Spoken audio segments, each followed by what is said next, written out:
Assalamualaikum warahmatullahi wabarakatuh. Perkenalkan, nama saya Fakhri Farudin Firdausi dari Agroekoteknologi kelas N angkatan 2020 dengan NIM 205040711141. Pada kesempatan kali ini saya akan menjelaskan atau membuat video tugas kewarganegaraan yang berkaitan dengan amandemen UUD 1945. Selamat menyaksikan. Sebelum kita masuk ke pembahasan, alangkah baiknya kita mengetahui terlebih dahulu apa itu amandemen. Amandemen adalah istilah untuk perubahan resmi sebuah dokumen resmi atau catatan tertentu, terutama untuk memperbaikinya. Perubahan yang dilakukan ini dapat berupa penambahan atau juga penghapusan catatan yang salah atau tidak sesuai lagi.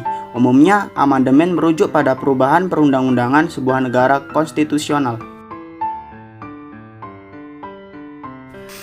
Amandemen kelima UUD 1945 terus disuarakan.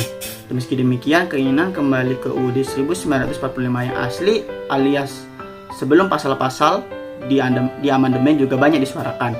Sebelum amandemen kelima dilakukan, Rektor IAIN Purwokerto Lutfi Hamadi berpandangan perlu dilakukan evaluasi berkaitan dengan diktum-diktum amandemen yang telah dilakukan. Selain itu, perlu juga mengacu kepada kerangka pemikiran yang sama ketika proses amandemen berlangsung. Perlu kita ketahui bahwasanya ada 6 wacana yang akan diamandemen yang disampaikan oleh Ketua Majelis Permusyawaratan Rakyat, di mana ke-6 wacana tersebut adalah kembali ke UUD 1945 yang asli, kemudian diperbaiki dan disempurnakan melalui adendum. Lalu kelompok yang menginginkan kembali ke UUD 1945 yang asli sesuai Dekrit Presiden 1959, lalu melakukan penyempurnaan atas hasil amandemen keempat UUD 1945 tahun 2002.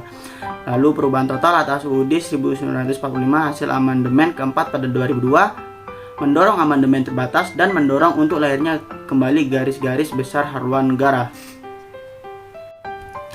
Menurut saya, amandemen UUD 1945 tidak begitu diperlakukan untuk menghidupkan kembali haluan negara. Hal tersebut sesuai dengan apa yang disampaikan oleh Ketua Fraksi Partai Demokrat, yaitu Bapak Benny Kaharman, yang mengatakan bahwa penambahan kewenangan agar MPR mampu membangkitkan GBHN itu cukup atau dapat dilakukan dengan melalui pembuatan undang-undang dan tidak harus dilakukan dengan amandemen UUD 1945.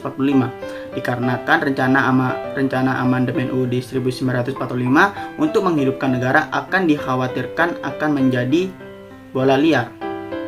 Menurut saya, amandemen UUD 1945 yang menjadi wacana sebelumnya tidak akan pernah bisa untuk menyelesaikan persoalan bangsa. Hal tersebut dibuktikan dengan persoalan negara yang belum kunjung selesai, meskipun amandemen telah dilakukan beberapa kali. Dan hal terpenting yang sebenarnya adalah konsistensi di dalam menegakkan konstitusi.